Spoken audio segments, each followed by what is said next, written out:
Ça, c'est des bûches quand les lignes de bois, tu vois, sont bien droites. Je vous montre ça. Il n'y a pas de souci pour les fendre. Mais dès que ça commence à se torsader, ou que tu as un nœud, là ça devient un peu plus compliqué. Alors souvent, on voit dans les films et tout ça, les beaux ténébreux en train de fendre la hache du bois. Mais crois-moi, c'est déjà du bois qui a bien été sélectionné, il faut que ça fende d'un coup parce qu'en réalité, c'est peut-être une bûche sur 5 ou sur 6 qui est aussi facile à fendre. Alors ça c'est du pin résineux que les gens déconseillent en général de brûler parce que soi-disant ça encrasse le poêle et les conduites de fumée avec des risques de feu de cheminée. Mais en réalité c'est une vaste couillonnade.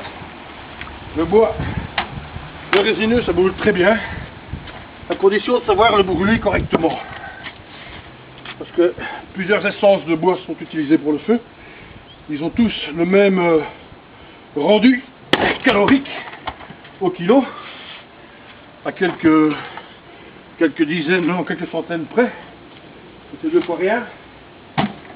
Seulement, vu qu'il y a beaucoup de contraintes à brûler le résineux, eh bien, automatiquement, les gens préfèrent passer sur du feuillu, parce que pour eux, c'est plus rassurant. Alors, tu vas venir avec moi, je vais te montrer le tas et on va prendre quelques images de certains types de bois. Tout ça pour dire que pour être résilient, il ne faut pas avoir peur de mouiller sa chemise. Le bois, il a été gratuit. Il est gratuit parce qu'il n'y a personne qui en veut, justement parce que c'est du résineux. Alors quand on tombe sur des morceaux de bois, tu filmes bien là, tu vois, quand on tombe sur des morceaux de bois comme ça, surtout dans les résineux, on trouve ça, des anciennes branches qui sont encore incorporées à l'intérieur du bois. Pour fendre ça, j'ai autant te dire qu'il faut avoir énormément de courage parce que ça se fend très difficilement. Mais le principe en fait, c'est de le fendre quand il est frais, parce que c'est beaucoup plus facile à fendre du bois quand il est frais que quand il est sec. Ça c'est une première chose. Et la deuxième chose, c'est que une bûche complète, il faudrait facilement 4-5 ans pour le sécher, si on ne le fendait pas.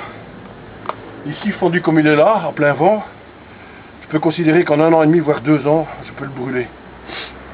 Alors au niveau de la famille des résineux, il y a 2 familles, il y a les sapins, les conifères, les sapins, et alors vous avez les pins. Et les pins, c'est les moins mauvais au niveau de la résine. Elle en contient nettement moins que les sapins, parce que le sapin, quand vous le manipulez sans gants, et que vous avez de la résine plein les mains, vous êtes obligé de devoir passer par des solvants comme de la térébenthine ou du spirit pour essayer de les enlever. Alors que les résineux, enfin la résine de pin, avec de l'eau chaude et du savon et une brosse, vous arrivez à la faire partir.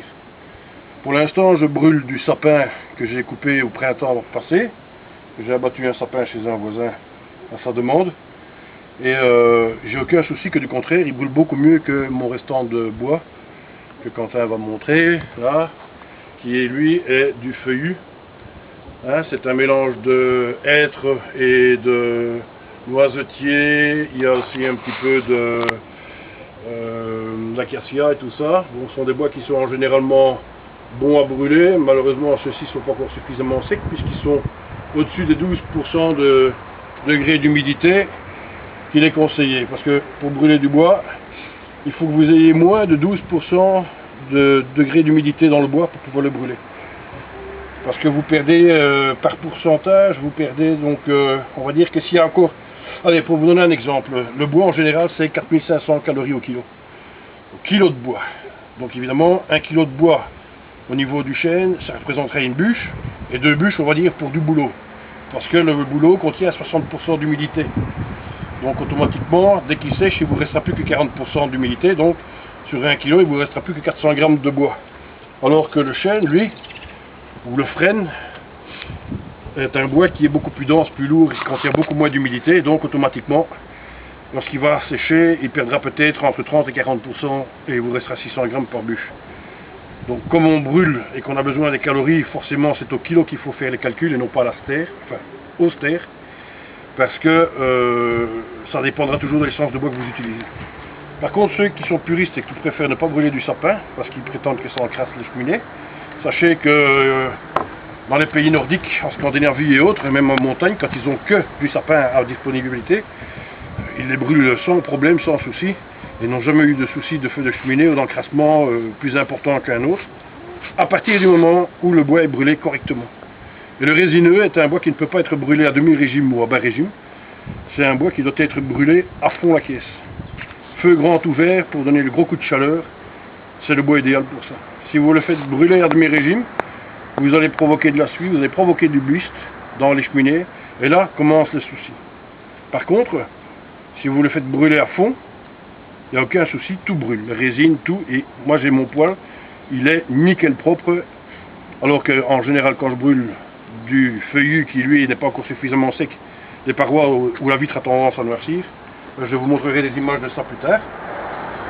Ici avec mon résineux, bien sec, je le mets dans le poêle et je peux vous dire qu'une demi-heure plus tard, toute ma vitre elle est bien propre, bien transparente, bien nettoyée, à condition bien sûr de le faire brûler à fond. Et à ce moment-là, j'ai un rendu de calorique qui est très important. Mais ça, c'est un autre sujet que je vais aborder avec vous plus tard.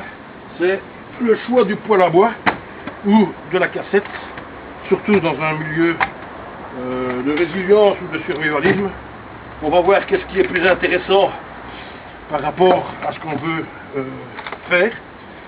Et personnellement, moi je suis plutôt à prôner le poêle à bois, voire même le poêle mixte bois-charbon, parce qu'il vous permet quand même de cuisiner. Si vous le choisissez bien, il vous permet de cuisiner, ce que vous ne saurez pas faire avec un insert.